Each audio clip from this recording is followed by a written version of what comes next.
Hey guys, hope you're all doing well. I've learned a lot as years have gone on, and I sort of want to share all that with you. It's a beautiful night. I was thundering quite a lot. There's a lot of flashing, and the weather quality was kind of bad, and now it's back to good, which is nice. The last couple of days wasn't good. We've been having cans of smoke coming in and out, and that's been really bothering me. So I sort of wanted to stop and talk to you about this idea of smelling the roses and why that's such an important part to me, and sort of like what that means as far as helping you.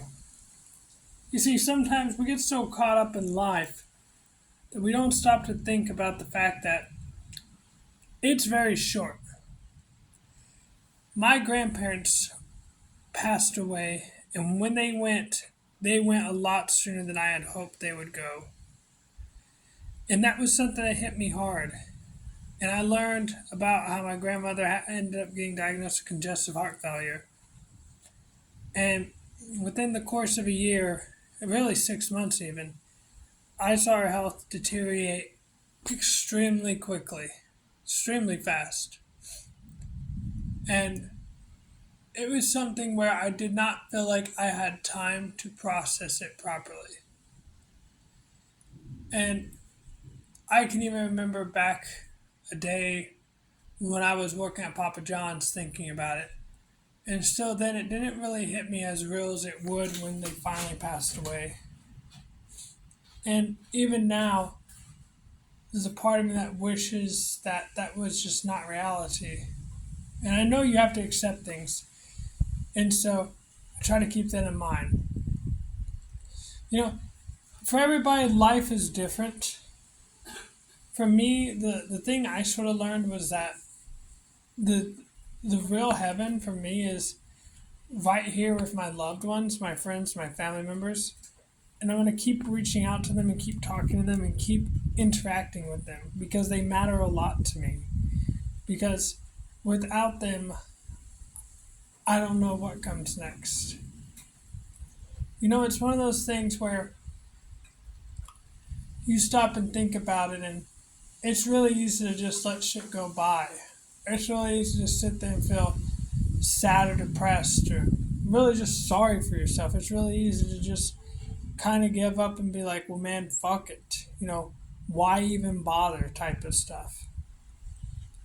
It's really easy to, when you spent your whole life not really sure if you're going to be alive or dead, by the time you're like 20 or 30, just thinking about, forgive me, what's the point of all of this, And that's sort of the thing. Sometimes you're not waiting for an emotional reaction. You shouldn't base your decisions on emotional reactions. And what I mean is sort of like, if you just eat when you feel like bored, then you'll gain a lot of weight.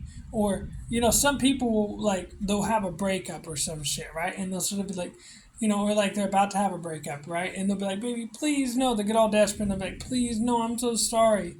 That desperation causes them to kind of act nice for a week or two. However, once that desperation is gone, they're back to their same old shit.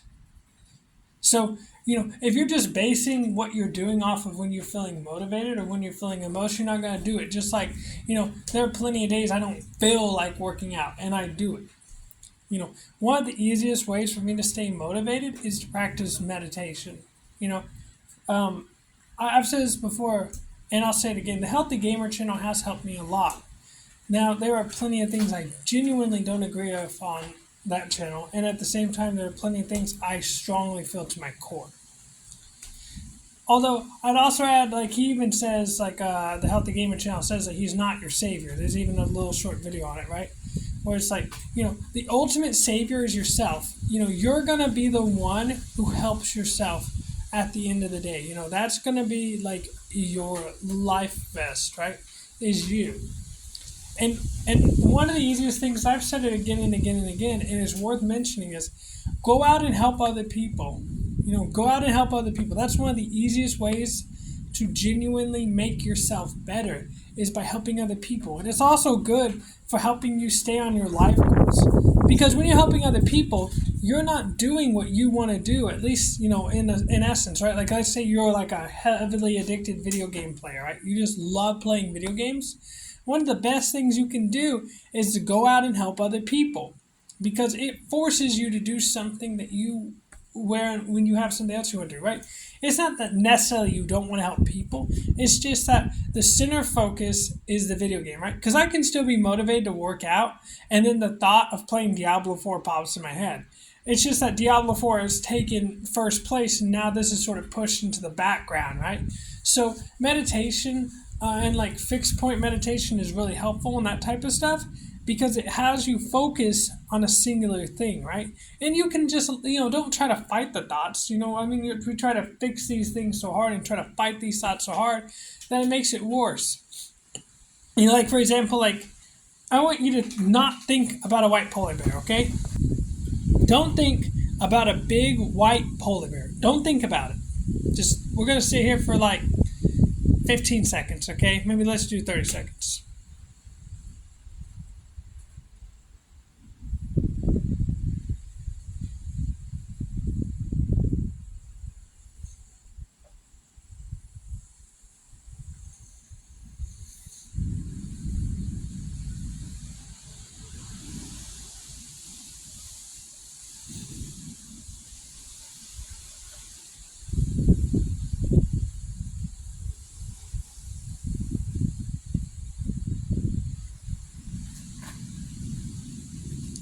Okay, so did you think about the white polar bear?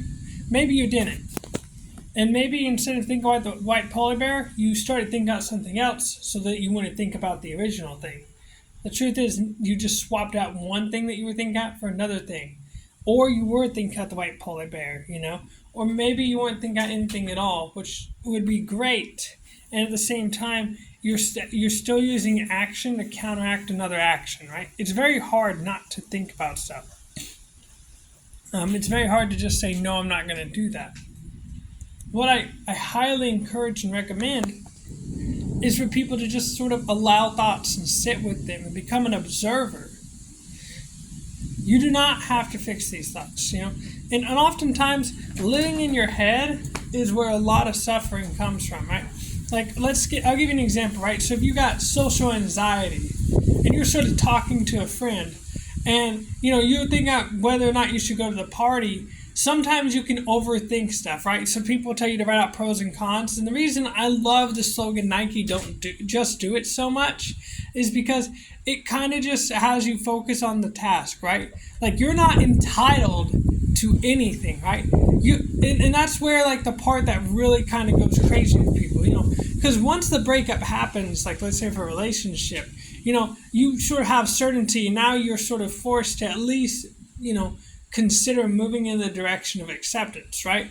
Whereas if there's a possibility of a breakup, let's say your partner's talking about it, that uncertainty is sort of what drives you wild, right? So the uncertainty of things is where true fear comes from, right? So like, even when like if you ever had a panic attack and you think, this might be a heart attack or something, you don't know, right? You try to talk yourself through.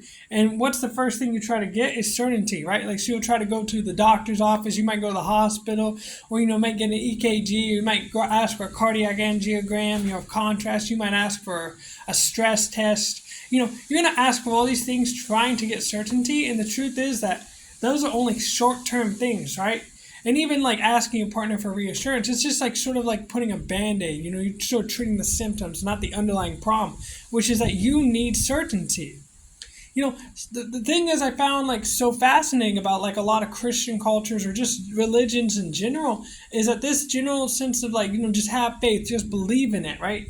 It can carry you a long way. Even if you look at like treatments when it comes to, the therapeutic relationship, a large part of it is, hey, I'm not, we might have expectations here, and it's important to discuss this.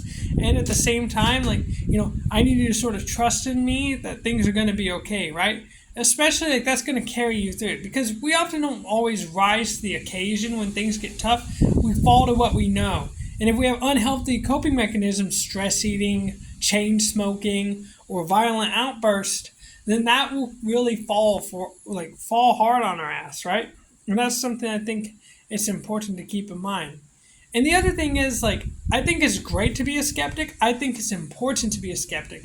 And at the same time, sometimes we can get so squirrely that we don't even, like, sort of consider something that might be outside of, like, the realm of quote unquote logic or reason, right? I see this a lot in myself. Like, I did this with meditation, for example, or yoga. And even like with therapy, I've seen some people say, oh, well, therapy doesn't work, right? And I never considered like there's different alternatives or possibilities, or like why is the thing not working, right? Sometimes I'll be so skeptical, or like I'll hear somebody tell me something, I'll be like, yeah, well, that works for you, right? I'll do like disqualifying the positives, right? I'll engage in like, yeah, but, right? And I never stop to think like, okay, look, like I'm obviously looking for answers here, and maybe this doesn't work.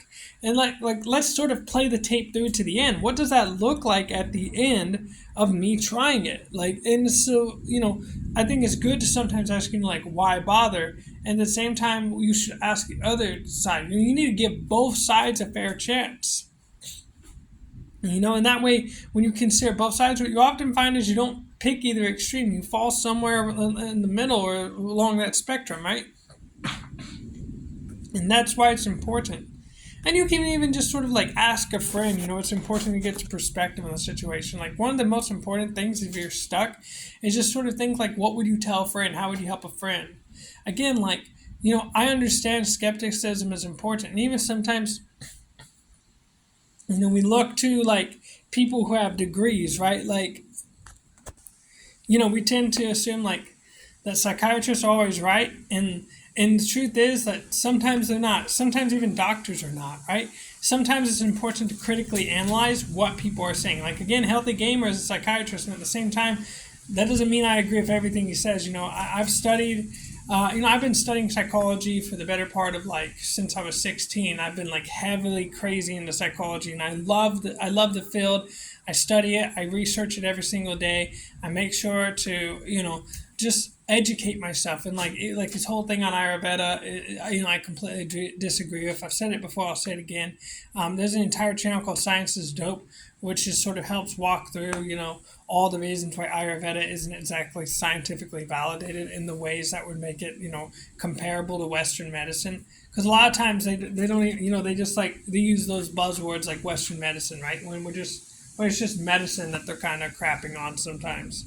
So I think that's important to keep in mind. That's a tangent for another day. At the same time, that's sort of what I mean is like, it's important to be a skeptic, and at the same time, you can sort of carry yourself way to where you end up not trusting anybody. And a fundamental part of relationships is trust, is belief. It's how we form connections. It's how we've survived for millions of years.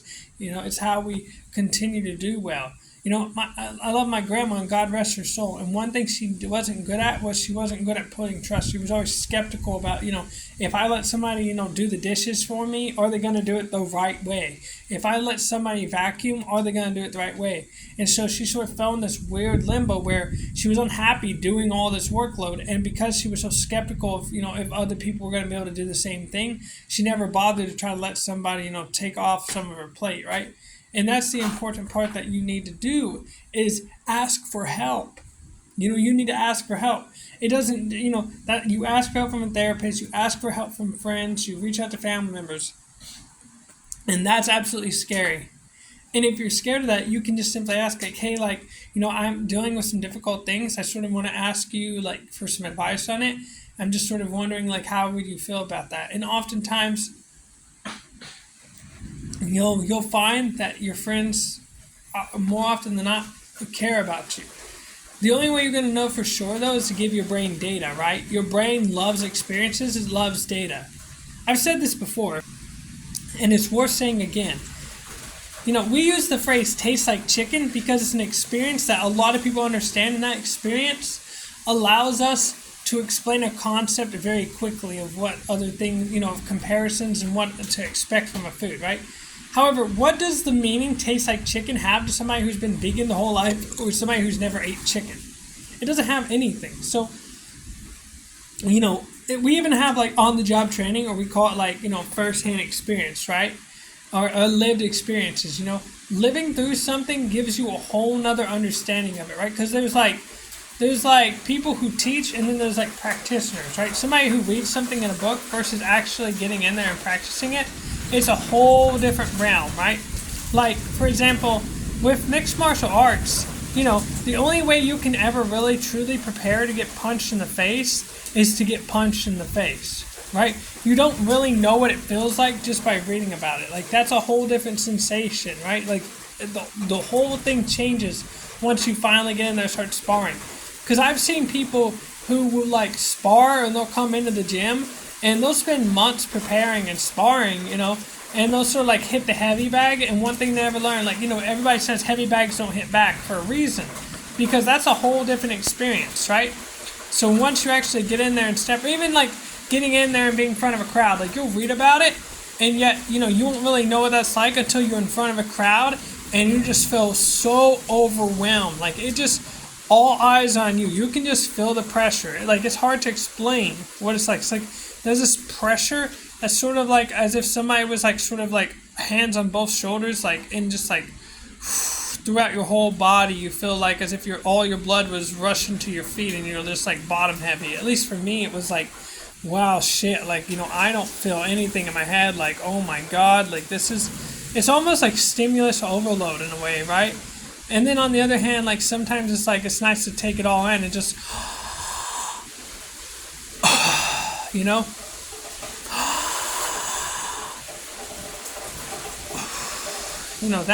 that can be another thing too. Man, it's really going out here. It's a beautiful night, I'm telling you. This is an amazing thing. So yeah, your brain sort of wants experience, so that way it can, because that's like a quick learner. And negative experience is one of the biggest ones, right? So like, I can tell a kid not to touch the oven's hot a million times, and hopefully they'll listen, right? Hopefully they'll listen. That's obviously what I want. And at the same time, what we hear about sometimes is like, they touch the top of the oven, right? And it's hot, and like, and they pull the hand away. And you don't have to say, I told you so. They instantly know, based on that experience that they just had, not to do that shit ever again. And if they do that shit, they know what's coming. You don't have to tell them. And of course, hopefully it never gets to that point, right? So it's just like, with anything else.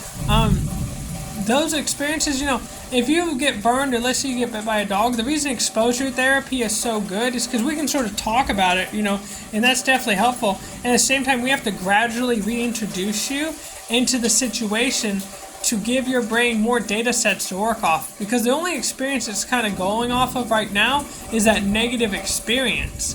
And so we need to give it more positive experiences, so like that way when it's like this teeter-totter, one side isn't just leaned over heavily, right? And like, you can see this with exposure and response prevention too, right? Where like your data sets are to do like the compulsion whenever, like, let's say like if you have a hand washing compulsion and you see a trash can, your compulsion might be to wash your hands like multiple times, sometimes until your skin is like, all blistered and dry. And what we're trying to do is sort of be like, hey, like, here's the trash can. Let's try to sit here. I'm going to ask you how you're feeling at the moment, like on a scale of 1 to 10. You're probably going to say like a 9 or 10. It's going to be almost overwhelming. And we're just going to sort of sit there, right? We're not going to try to fix anything. We're not going to try to like talk through it. We're just going to try to sit here. And I might even point out like, hey, like, I see, that trash can, like, like I see there's gum on it or something, that might elicit a response. And I don't think everybody's going to agree with me on this. I find it's quite helpful to elicit that response, and then to not, like, not to push them over the edge, but sort of elicit that response and gradually build up. The first session, it might be something like, I've seen people do, like, the first session, they just sort of sit there, right? And just sort of discuss the idea. And then over time, like, they practice in vivo, and then there's the trash can, and after the trash can, there's, like, some verbal prompts to sort of, like, elicit a particular reaction. Like, they might point out, like, oh, plenty of people have touched that, and then it might get a little gradually more intense, and then over time, you keep asking, you check in every couple minutes or so, like, hey, how do you feel on a scale of 1 to 10? And if you can, and it's called like urge surfing, right? Where if you can just sort of sit there with that thing, you find that the urge kind of rides through, right? So, for example, let's say you eat like, let's say you eat some food, and like you're still like wanting to eat more food. If you kind of sit there and wait for like, 5, 10, 15 minutes, however long, you have a better chance. It's not going to work every single time. Nothing is 100% bulletproof. No treatment is foolproof. Let me just be honest. Not every, and no one treatment works for every single person, right? That's just the facts. So it's about exploring and experimenting, right? However, the idea of like sort of urge surfing is just riding through that urge to get to the other side. You kind of get what I'm saying? And in that way, once you get to the other side, you're like, that wasn't so bad. Or if you're not ready to say that, maybe you're not ready to say, it's just a craving. Maybe you're not ready to believe that. You could try to find a different mantra or chant or a different, thing to repeat back to yourself that's more believable, that you can like sort of mentally sign up for, which is, maybe you say something like, I think, that I notice this is tough, and at the same time, I recognize that I'm going to do okay. I recognize that I'm going to be fine. Even sort of like with people, like, let's say who have self-esteem issues and they say, like, I'm a piece of shit. You tell them, like, hey, you're a great person. They might be ready. Holy shit, power just went out. They might not be ready to say, like, I'm a great person or something like that, right? They might not be ready for any of that. So instead, you could just simply ask them, like, what are you willing to believe, or, like, meet them where they're at, right? Do you, can you accept that I think you're a great person, which is why I'm sitting here with you and sort of talking to you? And you can just sort of ask them, and you might have to ask a few different ways or a few different things, or sort of, tweak it here and there. You can just sort of find where somebody's at and then build off of like that. So, it's really a beautiful thing. Show love. Connections are the most important thing I've found in life. And find something that you truly like enjoy, and don't just pick one thing. Don't put all your eggs in one basket, because you'll kind of get bored of that thing if you just obsessively do it, right? So I try to like sort of cycle. Like I like training with like kickboxing some days, and then wrestling other days, and then other days I might do some jiu-jitsu. And then some days I'll study some video game mechanics for League or something like that. And then I'll sort of go on to the next thing, which will be like some psychology, right? And then I'll just sort of do some relaxation, right? I sort of cycle it out to keep things fresh, right? So that way I don't just get bored of it. And, absence makes the heart grow fonder. If I take a couple of days off of something, I might feel refreshed to come back to it. And that's kind of this concept, when like if you ever worked in fast food or food service of any type, you eat the same meal every single day, you soon get bored of it. And we've kind of even seen studies with mice or rats like this, where they'll be mating with one particular partner, and over time they'll stop mating with that partner, and they'll stop mating altogether. And then when you introduce a new mate, all of a sudden they ramp it back up, like as if there was never a problem to begin with. Or even like, sometimes couples will say, like, hey, let's spice things up in the bedroom, right? Like that novelty effect is so important. It could be something as simple as changing the route you have to work, right? Or, when you go for a run, maybe you go to a different trail that day, or maybe you talk to a person you haven't talked to in a while, play a new game, right? Or try little things, try changing up your morning routine slightly. The important part is to keep things kind of fresh, to switch things up a little bit. It doesn't have to be anything major either. And, I saw this thing on Simpsons where it was showing Homer Simpson with Maggie, and it was just this big poster of do it for her, right? So this is sort of the last little nugget of wisdom I'm hoping to leave you, which is find purposes bigger than you. Find something that's bigger than you, and use that as sort of your guiding point, right? You don't need, don't so much get lost in, the specific thing. More like have an overall picture, and then, that way you can see multiple pathways to that, right? Because if you try to draw it from A to B straight, and then, let's say you have to take a detour or something, that might discourage you and throw you off completely, right? Like, if your whole plan is, this is it, and then no plan B, that's really not that great. And people say, well, if you have a plan B, well then what's going to happen? You're not going to give it your all. And I actually don't find that that's the case, right? I've seen a lot of startup companies where they've been very successful, in which they had a plan B, they had a backup, and yet despite having a backup, that didn't mean they didn't want the first thing to work. It's just that also can act as a way to take pressure off of you, right? Because if this is your only option, then that can make it or break it, right? They say make it or break it. what they really need to talk about is how many people break it, right? How many people get broken from that type of mentality. Because for every success story we talk about, about hitting the grind and all that, there's a million more dudes who were left in the wake of that, right? All the bodies piled up in the name of this dude, climbed the corporate ladder by stepping on other people. So, backups for me, at least personally, are very important. I want to know that I have something to fall back on. That way, when I'm working on my project, I'm doing it, and I'm doing it in a relaxed manner. Having a flow state. Your quality of work is more important than your quantity of work. At some point, you get the law of diminishing returns starts to come into effect. Where you're just like, man, fuck. You're not really getting out of it what you should be getting. The juice just doesn't become worth the squeeze. So keep that in mind, and be kind to yourselves, guys.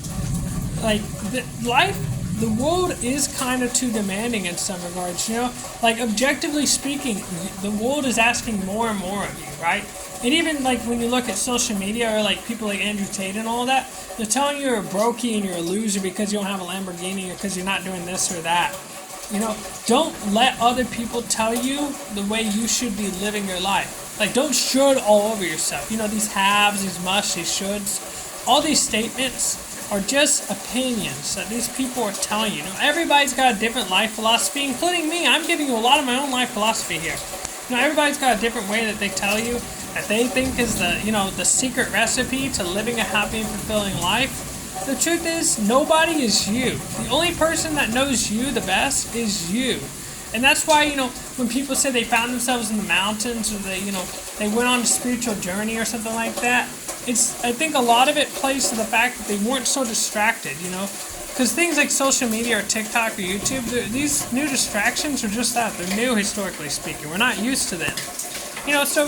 Give yourself some grace and recognize that sometimes people do ask a lot of you. You even see this with cultures where people ask you, tell you you're going to be a doctor or a lawyer, right? And they sort of set these expectations on you. And then, 10, 15 years later, you recognize that you can't do it anymore and you either you either kill yourself or you stop trying to pursue this career that makes you miserable every day. And I'm not saying that's how it ends up for a lot of people. I'm just saying that can and has been a possibility for some. So, you even see this job applications, for example, where, a high school diploma, they'll say, back in my day, right? And they'll say, back in my day, we could afford a house and we could do all this. And the truth is, the meta of the game has changed, right? A high school diploma was fine back in the day, but now job applications want you to have a bachelor's. You even see this in the memes of entry-level job, but then they ask for 5 years of experience, right? So what a bachelor's or what a high school used to get you back in the day, now they want a bachelor's, and then they want a master's for a lot of jobs, And you can kind of see this with job applications where with things like Indeed, for example, they can sort of filter out the applicants, right? So they're kind of looking for people to mark off these check boxes, and they're kind of getting lost with the individual person, right? So instead they're just do they have a bachelor's? Did they go to this college? Did they work in this field? Did they do this? Did they do that? Did they do this? And they got 10, 20 check boxes, and they can narrow it so far down that, high school diploma now doesn't mean shit, right? So don't beat yourself up because, your parents or grandparents had it objectively easier when it came to the job market. Don't beat yourself up. And just statistically, there's more human beings now to compete with, right? The population is growing more and more, so there's just more people to compete with. And also, keep in mind that the cost of living has gone up. So even that, you're being asked to pay more rent. You're being asked to meditate, to take care of kids, to have a social life, to, study hard in school, to work a full-time job so that way you can afford to study hard in school. You're being asked all these things and never being and so sometimes people never stop to truly forgive themselves for some of their quote-unquote shortcomings, right? And that's where a prioritization list can help. Anyways, I'm kind of running out of steam here. I guess my biggest point is, the last stage of grief is acceptance, right? Accept the world sometimes does ask way too much of you, and that it's okay to set boundaries with the world. And tell the world, like, hey, like, I'm willing to work on some of these things, you know, ideally you get better over time consistently. And at the same time, there's no shame, because progress isn't linear, you know. Sometimes you might have to take a step back to sort of pause, reflect, and review.